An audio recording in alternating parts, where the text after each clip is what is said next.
Social മീഡിയയിൽ സജീവമായ ശേഷം വിവാദം ഒഴിഞ്ഞ സമയം രേണുസുതിക്ക് ഉണ്ടായിട്ടില്ല എന്നത് തന്നെയാണ് സത്യം. അതിനിടയിലാണ് ഇൻസ്റ്റാഗ്രാമിൽ രേണു സബ്സ്ക്രിപ്ഷൻ ആരംഭിച്ചതും ഗ്ലാമറസ് ആയുള്ള വീഡിയോകൾ സബ്സ്ക്രൈബേഴ്സിനായി പങ്കുവെച്ച് തുടങ്ങാനും ചെയ്യുന്നത്. എന്നാൽ അവയിൽ ചിലത് ഇടയ്ക്കിടെ ലീക്ക് ആകാറുമുണ്ട്.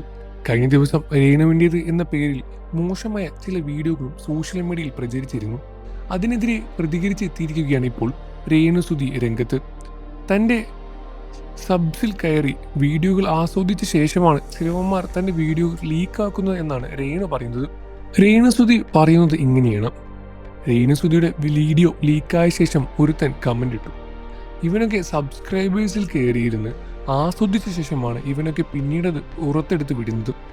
സത്യം പറഞ്ഞാൽ ലൈവ് പോയതാണ്, അല്ലാതെ ആരുമായും പേഴ്സണലായി ചാറ്റ് ചെയ്തതോ വീഡിയോ കൊടുത്തതോ അല്ല. നിങ്ങൾക്ക് ആരും തെറ്റിദ്ധരിക്കരുത്. ഞാൻ ഇന്നലെ ഉച്ചയ്ക്കാണ് ലൈവ് പോയത്. ഒരുപാട് നാളായി ലൈവ് പോയിട്ട്, അതുകൊണ്ടാണ് ലൈവ് ഞാൻ പോയത്.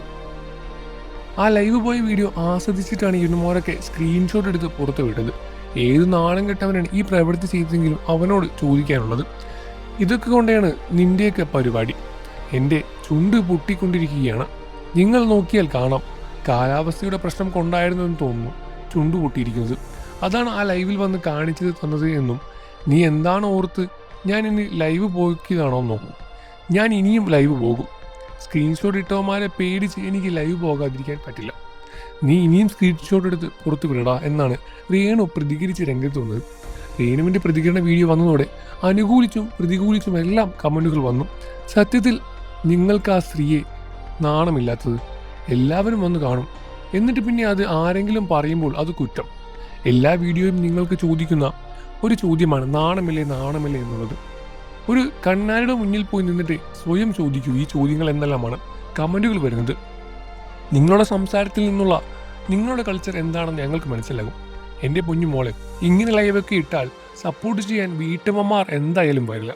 അപ്പോൾ പിന്നെ ചുണ്ടിൽ കടിക്കുന്നതോ കിടക്കുന്നതോ എന്നെല്ലാം പറഞ്ഞിട്ട് എന്താണ് കാര്യം എന്നെല്ലാം ഒരുപാട് കമൻറ്റുകൾ വരുന്നു. അതിന് എന്ത് വിശദീകരണമാണ് പറയാനുള്ളത് എന്നും ചോദിക്കുന്നു. ആസനത്തിൽ ആല് മുളച്ചാൽ അതും തണലായി കൊണ്ടു നടക്കുന്ന റീച്ച് നേടുക എന്ന ഉദ്ദേശത്തിൽ ഒരു പ്ലാറ്റ്ഫോമിൽ ഇതൊക്കെ കാണിക്കാൻ നെഗറ്റീവ് കമൻറ്റുകൾ ഒരുപാട് വരുമെന്ന കാര്യം ആദ്യമേ മനസ്സിലാക്കണം.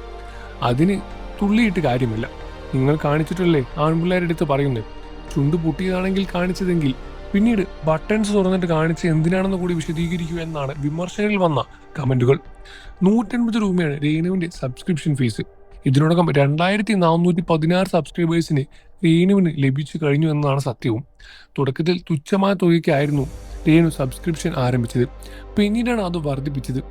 ഇതിനോടകം ലക്ഷങ്ങൾ രേണു സബ്സ്ക്രൈബേഴ്സിലൂടെ സമ്പാദിച്ചു കഴിഞ്ഞു.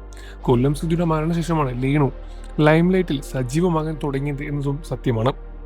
ഇതെല്ലാം തന്നെയാണ് വലിയ രൂപത്തിലുള്ള വിമർശനത്തിനും രേണുസുതിക്ക് കാരണമായി മാറിക്കൊണ്ടേയിരിക്കുന്നത്.